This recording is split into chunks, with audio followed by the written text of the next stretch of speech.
AIDYO ಅಖಿಲ ಭಾರತ ಸಮಿತಿ ನೇತೃತ್ವದಲ್ಲಿ ರೈಲ್ವೆಯಲ್ಲಿ ಖಾಲಿ ಹುದ್ದೆಗಳನ್ನು ಭರ್ತಿ ಹಾಗೂ ಇನ್ನಿತರೆ ಸಮಸ್ಯೆಗಳ ಪರಿಹಾರಕ್ಕಾಗಿ ಒತ್ತಾಯಿಸಿ ಸಹಿ ಸಂಗ್ರಹ ಚಳವಳಿಯನ್ನು ನಡೆಸಿದರು.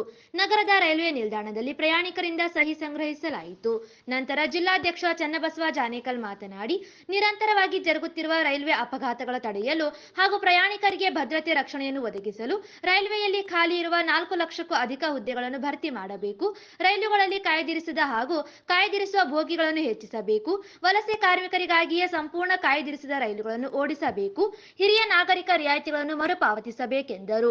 ರೈಲ್ವೆಯ ಖಾಸಗೀಕರಣವನ್ನು ನಿಲ್ಲಿಸಬೇಕು ಹಾಗೂ ರಾಯಚೂರಿನ ಸ್ಥಳೀಯ ಸಮಸ್ಯೆಗಳಾದ ವಿಜಯಪುರದಿಂದ ಬೆಳಿಗ್ಗೆ ಬರುವ ಹಾಗೂ ಸಂಜೆ ಹೋಗುವ ಮತ್ತು ಗುಂತ್ಕಲ್ ಇಂಟರ್ಸಿಟಿ ರೈಲುಗಳನ್ನು ಮರು ಆರಂಭಿಸಬೇಕು.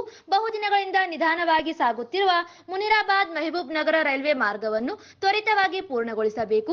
ಬೆಂಗಳೂರಿಗೆ ಫಾಸ್ಟ್ ಪ್ಯಾಸೆಂಜರ್ ರೈಲನ್ನು ಓಡಿಸಬೇಕು. ಮನಗೂರು ರೈಲನ್ನು ಮರು ಆರಂಭಿಸಬೇಕು ಹಾಗೂ ರಾಯಚೂರು ನಿಲ್ದಾಣದಲ್ಲಿ ಸಾರ್ವಜನಿಕರ ಅನುಕೂಲಕ್ಕಾಗಿ ಬಸ್ ನಿಲ್ದಾಣವನ್ನು ಆರಂಭಿಸಬೇಕು ಹಾಗೂ ಆಟೋ ನಿಲ್ದಾಣಕ್ಕೆ ವ್ಯವಸ್ಥೆ ಮಾಡಬೇಕೆಂಬ ಇನ್ನಿತರೆ ಸಮಸ್ಯೆಗಳ ಪರಿಹಾರಕ್ಕಾಗಿ ಒತ್ತಾಯಿಸಲಾಯಿತು.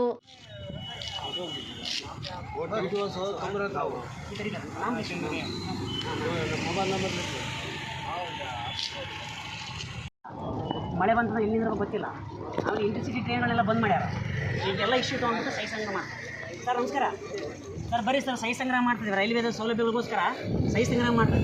ಸರ್ ಬರೀ ಸರ್, ಇಲ್ಲಿ ಬೇಡ ಸರ್, ಬರೀ ಈ ಸಂದರ್ಭದಲ್ಲಿ ಯಲ್ಲಪ್ಪ, ನೂರ್ ಪಾಷಾ, ರಾಬಿನ್, ಶಬ್ಬೀರ್, ಚೋಟು ಇನ್ನಿತರೆ ಹಲವು ಜನ ಸದಸ್ಯರು ಈ ಸಹಿ ಸಂಗ್ರಹ ಚಳುವಳಿಯಲ್ಲಿ ಭಾಗವಹಿಸಿದ್ದರು.